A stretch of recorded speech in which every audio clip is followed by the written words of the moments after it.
This is a lecture from Open Tuition. For the free lecture notes that go with this podcast, please visit opentuition.com. The only bit of other arithmetic on this bit of the syllabus on shares relates to rights issues.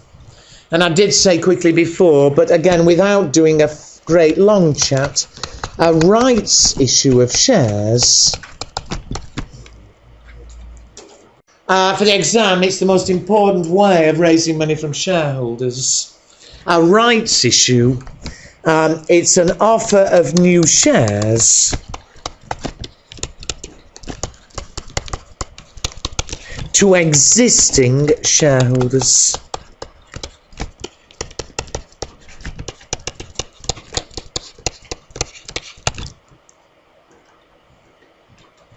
The reason it's so important in the exam is usually when he's asking you to write about ways of raising money, he's usually talking about a small or medium-sized company. And I say again, if I was trying to raise money from new shares, it'll be very hard for me to find new shareholders. You'd agree? Well, perhaps you're all dying to buy my shares, I have no problem. But it's likely to be difficult to find new shareholders. The obvious place to try is existing shareholders. Write to them and offer them new shares. Agreed? The numbers that go with it, let me give you my sheet. It's very standard. And again, once you've learned it's easy, it would never be so many marks. It says here, current market value of shares in W plc is $4.50 a share. So there's the current price of shares on the stock exchange. This company is having a 1-for-4 rights issue. And remember, rights issues are always that sort of way. When it says 1-for-4, it's one new share for every 4 existing. So every shareholder gets a letter offering them new shares. But the amount you're offered depends on how many you've already got. All right? So if Ilse has 1,000, she'll be offered another 250. Evars is a rich bastard. He's got 100,000. He'd be offered another 25,000, and so on. So that should be no problem. They're offered at $3. It's lower than the current market value. The reason being, of course, to encourage people to buy them. I want you to put more money in the company. A rights issue will always be at a price lower than the existing share price. All right? Well, of course, assuming all the shareholders buy them, there are going to be a lot more shares in issue. And very standardly, he'll ask you, part 1, what is the theoretical X rights price? What he means by the X rights price. These are the same shares as there are at the moment, if you're with me. You've more shares in issue. X rights, he wants to know what the market value per share will be after the rights issue. Theoretical, we can discuss afterwards, but in theory, what would it be?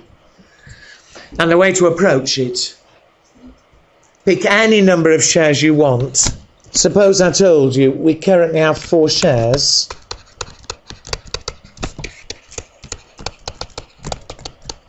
Any number you like, it'll be obvious why in a minute, but I've chosen 4 because it'll divide nicely. What are we currently worth? Well, 4 shares currently are worth how much? $4.50 per share? And so currently these 4 shares on the stock exchange are worth, I hope I'm right, $18. Well, if you own 4 shares with a 1-for-4 issue, you're entitled to buy 1 new one. And the cost of it, to buy that 1 new, you'd have to pay, what was it, $3? And as a result, you'd end up with 5 shares And in theory, you'd end up no better off, no worse off. So you were worth 18. You've had to pay another 3 to be no better, no worse off. You'd have to be worth in total 21.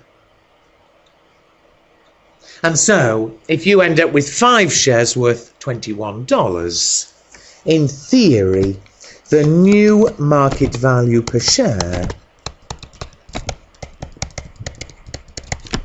after the rights issue, or the ex-rights value. Well, if 5 shares end up being worth $21, the new value per share, 21 over 5, is it $4.20, please? And in theory, that's what would happen to the share price. And be clear what's happened. Your shares were worth $4.50. They're now only worth $4.20. So on every existing share, you've lost 30 cents. You agree? 4 shares, you've lost what, $1.20? But you're not worried, of course, because you've bought a new share which only cost you $3 and is now worth $4.20. So on that one, you've gained $1.20. The end result, you're no better off, you're no worse off. And in theory, talk about practice after, but in theory, that would be the new share price. Clear, everybody? Arithmetically easy. If the logic worries you, again, grab me after. But it's so common. It's not every exam, but it's very, very common. Again, that cannot obviously be many marks. You can't make it any harder. But these questions tend to be several relatively small bits. Again, arithmetically, it's easy. Okay? The other bit that goes with it, though, and again, remember, not just for numbers, but for writing as well. Remember with the rights issue, please, because it's not just numbers, it's the writing as well. All the shareholders get a letter offering them new shares. Ilza got offered 250 or something, Eve got offered 25,000 and so on. They get offered new shares, but they have the choice. They can either buy the shares, pay you $3, new share price is $4.20. If you don't want to buy the shares, you can sell the letter. Ilza gets the letter. If she doesn't want the shares, she can sell it to Eva, and Eva can buy shares at $3. You with me? And the letters themselves are quoted on the stock exchange. So the other bit, which almost always he asks both, is part 2 here. It says, what is the value of the rights? What he means is, in theory, obviously, again, how much could you sell the letter for? The letter, remember, gives you the right to buy a share at $3. What's the new value of the share on the stock exchange? $4.20. In theory, therefore, how much would you be prepared to pay for that letter? The letter lets you buy a share worth $4.20. They let you buy it for only $3.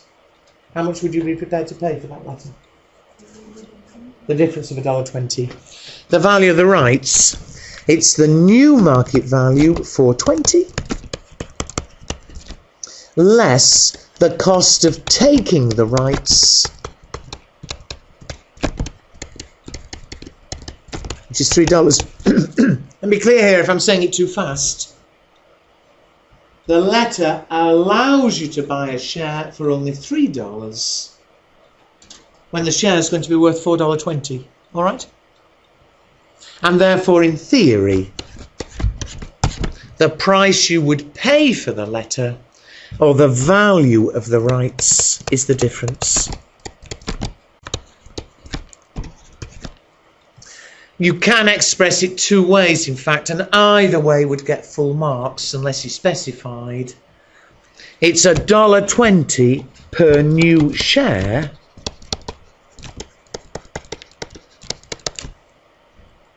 So Eva pays $1.20 to Ilse for the letter. She then pays $3 to the company to buy the share. She's paid out $4.20. Yeah. Or the other way of expressing it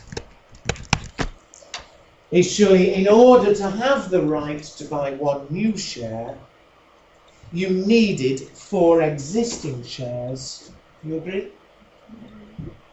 And so the right, it's $1.20 for each new one. You needed 4 existing. It's 30 cents per existing share.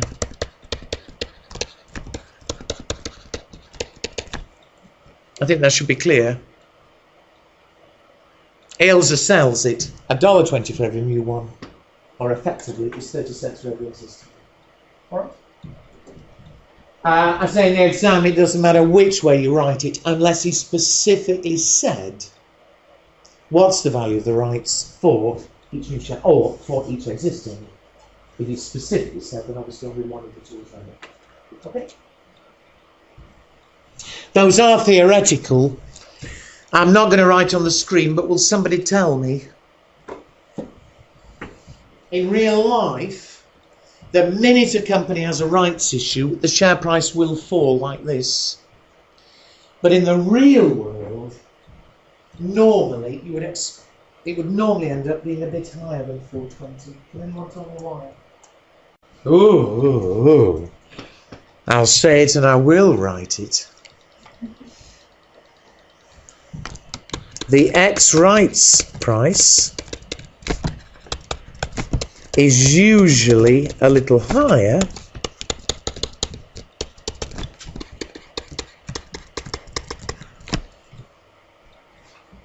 and I'll tell you why. Remember, a rights issue is issuing shares. I don't know how many shares this company is issuing. They might be issuing 1 million. $3 each. They're raising $3 million. Surely, why are they raising all this money? Presumably to expand the company. Hello? And if they're going to expand the company, shareholders will probably expect the company will do a lot better. And if they expect the company will do a lot better, the better they expect, the higher the share price will be. You see my point? It's not a rule, but usually, if a company's raising a lot of new finance, you'll usually be expecting they'll invest it well, and the company will do better. And always, if you think the company will do better, the share price will go up. You see what I mean, Sammy? And so it's usually a little higher because shareholders expect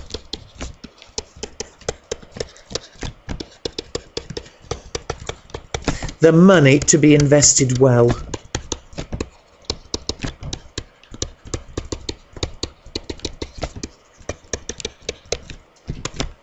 It's only for the written and only if he asks it.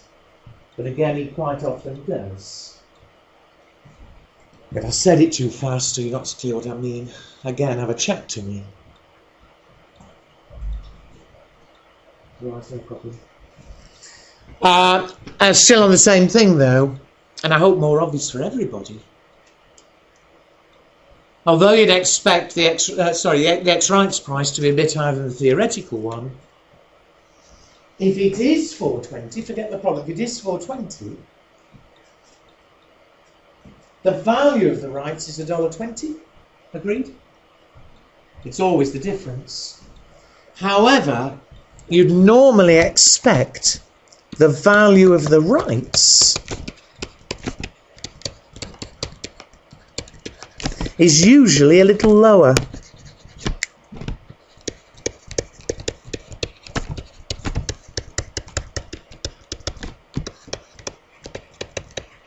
In theory, it's 120. It's 120 per new share.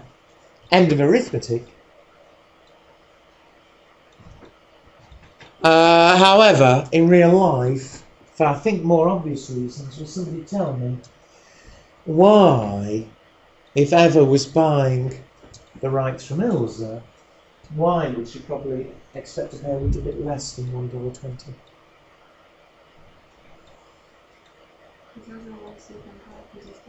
Yeah.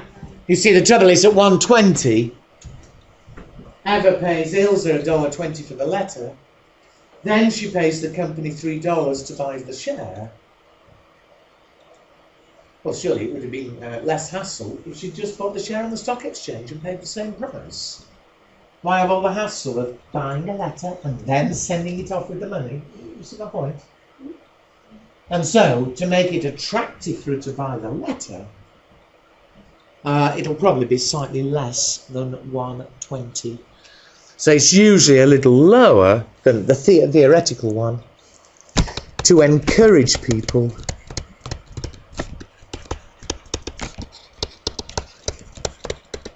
to buy. All right? So think about that. It's common in the exam because it's very common in real life. It's very practical.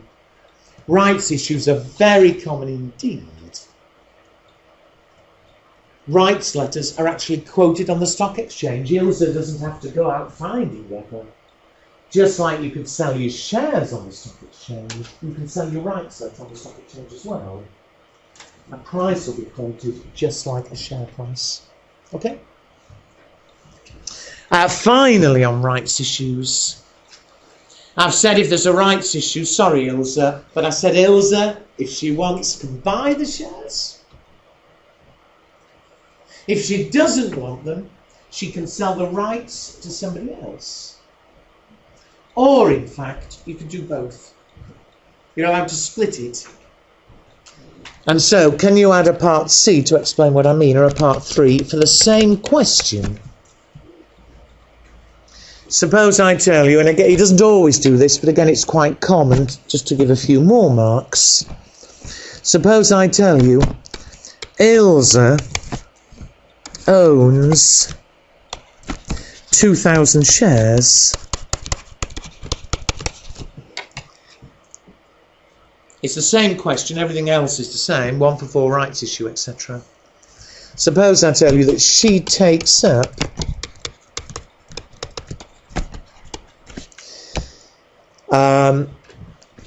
60% of the rights.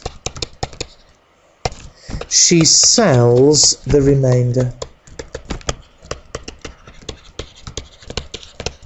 I'll give you a clue. The remainder is 40%. Ask me that later if you need. And what he asks you in the exam is show the effect on Ilse's wealth.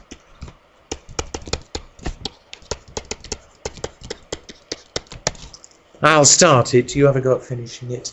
It's the same question, and we're going to use, obviously, theoretical values. If he wants the effect on Ilse's wealth, as I say, I'll start it, you finish it. First of all, her wealth is measured at the moment by the value of her shares. So her current wealth, before all this happens. How many shares does she currently own, please? 2,000. How much are they currently worth before all this happens? Sorry? Oh, 4.5, yeah. $4.50. Ilse is currently worth 9,000. I said I'll start. In fact, I may as well finish. There's plenty of you to try after. Right, current wealth 9,000. We have the rights issue, and so let's look at her new wealth. First of all, the obvious one, the shares. How many shares will she end up owning, please? How many shares will she end up owning? There's a 1 for 4 rights issue, she takes up 60%.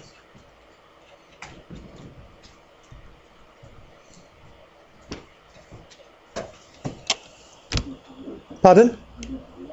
Extra. Yeah, she's already got 2,000, remember. She's offered, it's a 1 for 4 rights issue, she was offered 500 new ones. She took up 60% of them. And so she'll take an extra 300. So she ends up, are you all convinced, with 2,300 shares? How much are they worth, please, per share? What's the new share price after the rights issue? 420. So she ends up with 2,300. They're worth 420 each, which is 9,660. So in terms of her share wealth, she's ended up better off. However, we also need to look at the effect on her cash balance. Because remember, to take up any rights, she's having to pay for them. And if she doesn't take up, she sells. So what's the effect on her cash? First of all, to take up the rights,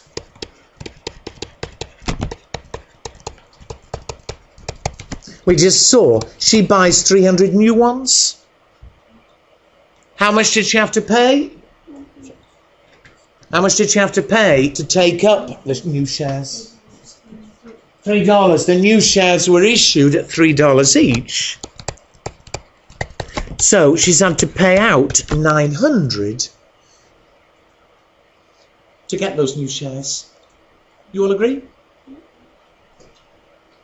However, the rest of the shares she sold, or the rights, I beg your pardon,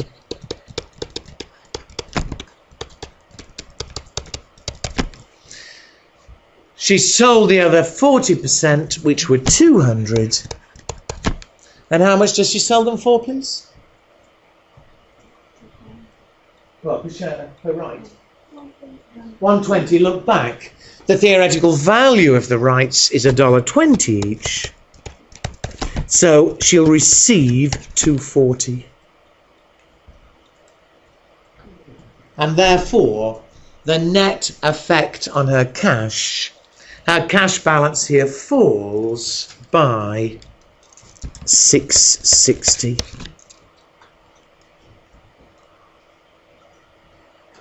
And so what's the net wealth?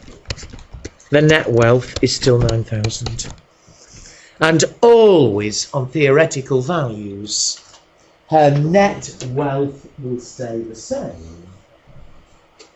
However, depending how many she took up and how many she sold, although the fine answer would always be 9, no better off, no worse off, the split between shares and cash, I hope clearly would change. All right? I'm not going to give you another now. I say it's better I get through the sheets. But make sure you're clear.